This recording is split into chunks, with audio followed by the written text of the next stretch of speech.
Does soul exist? Soul? Yes. Whose soul? And one more. What is the purpose of life?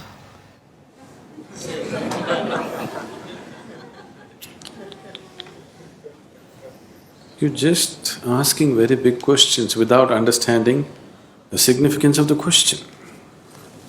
See, when you ask, does soul exist, you're not talking about an academic subject. You're asking, what is the nature of who I am? Or you're saying, I don't know a damn thing about myself, please tell me. Yes? Isn't it? You're asking this very easily because you have not been touched by the pain of ignorance, the pain of not knowing who you are. It has not torn you apart. If it really touches you that you're just living here, doing all kinds of nonsense without knowing the ABC of who you are, it should be very painful, isn't it? That pain has not yet touched you. You're mouthing questions, it's not sunk deep enough. So every day you must remind yourself, at least spend 10 minutes in the morning, just see what an utter idiot you are. You don't know anything about yourself, but you're busy with all kinds of nonsense in your life. Every day, just 10 minutes, remind yourself as intensely as possible your ignorance of yourself. Then slowly the pain will sink. When it becomes so painful that you can't bear it, knowing will not be far away, it's one moment. If I say, yes, you have a soul, what, can you walk better? What use is the soul? Did they put any kind of utility to the soul? These two are useful. That other soul that they're talking about, is it of any use? It's of no use. So don't talk about it. And if I tell you it is there, what does it do to you? If I tell you, no, it doesn't exist, what does it do to you? Nothing, isn't it? Only thing is, the next dinner party that you go, you can entertain people around you talking about the soul. But as far as your existence is concerned, nothing changes, isn't it so? Yes? Nothing at all will change, isn't it? So if you're asking the question, fundamentally you're asking the question, what am I? Who am I? When you are here, are you alive? You're alive. When you're here alive, what is the way to know who you are? Is it not really ridiculous and insane that you must ask me, please tell me who am I? This is like two psychiatrists were walking on the Kovalam beach one day. One of them looked at the other up and down and said, you seem okay, how am I?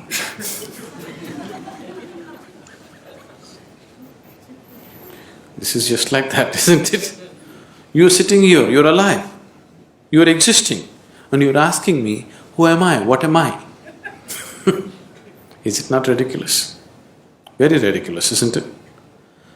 Only thing is, the majority is with you. That's the only comfort which is not allowed you to know the pain of ignorance. You have a huge majority of people around you who are all saying, yes, this is the way to be.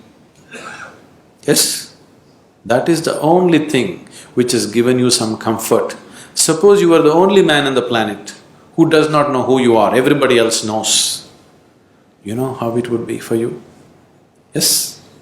You don't know who you are, you're busy in the world. Does it make any sense? Or does it sound like madness? Insanity, isn't it? But the comfort is, you're in a huge asylum where everybody's like you.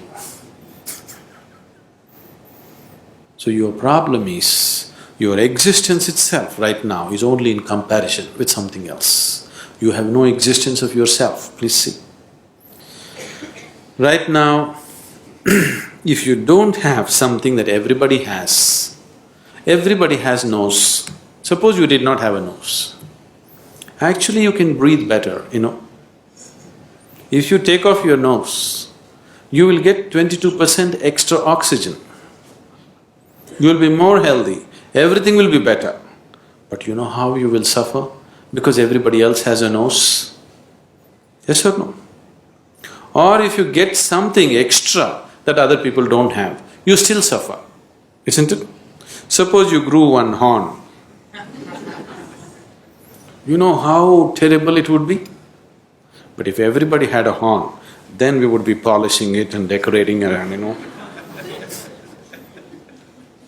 Your very existence is in comparison. There is no existence of yourself. Everything is in comparison. So, with that comfort, you're passing off without knowing the pain of not knowing. If you know the pain of not knowing who you are, then if you just see that I don't know anything about myself, tears will come.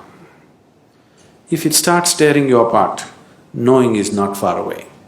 It's very simple. It's very, very simple because after all you want to know what is within you, isn't it? Can what is within you be denied to you by anybody or anything? Do you need a passport to go within? Do you need a visa? To turn inward and know what's within, do you need somebody's permission? Or can somebody stop you? Can any authority in the world stop you? No. So who is stopping you? Who could be stopping you? Only yourself. Nobody else but yourself. Nobody else is capable of stopping you, isn't it? So why are you stopping yourself? Simply because you made your whole existence outside of yourself. Your very existence is only in comparison with somebody. Because this has happened to you simply because the very nature of sense organs is like this. Because your experience of life is limited to sense perception, that is the reason why you are existing in comparison with somebody, not by yourself. Because sense organs are like this. If I touch this feels cool to me. This feels cool to me not because of the way the steel rod is, simply because of the way my body temperature is. If I lower my body temperature and touch this would be warm to me. Yes? Is it so? If I lower my body temperature to -100 and touch this would be red hot to me. Is it so? So your very basic experience of life, because it is limited to sense perception, everything is in comparison. So your very existence has become in comparison. If this has to change, philosophies and teachings are not going to change this fundamental reality. If your experience of life transcends the limitations of sense perception, suddenly everything is different. When we initiated you into Shambhavi, if you gave yourself to the process, it could easily take you beyond sense perception. Many of you going into moments where you are no more within your sense perception, something else is beginning to happen. Anything new happens, your mind is such, it knows only fear. Even if you walk into heaven, you will know only fear because it's something that you do not know. You have conditioned yourself like this. But if you allow it to happen, you will see, you will start experiencing a dimension which is beyond sense perception. Only when your experience of life moves beyond sense perception, then your experience of life is absolute, not in comparison with something else. Then your experience of life has transcended the limitations of the physical. Then you have created an atmosphere to know who the hell you are. You better know who the hell you are. Otherwise, anything that you do is of no consequence.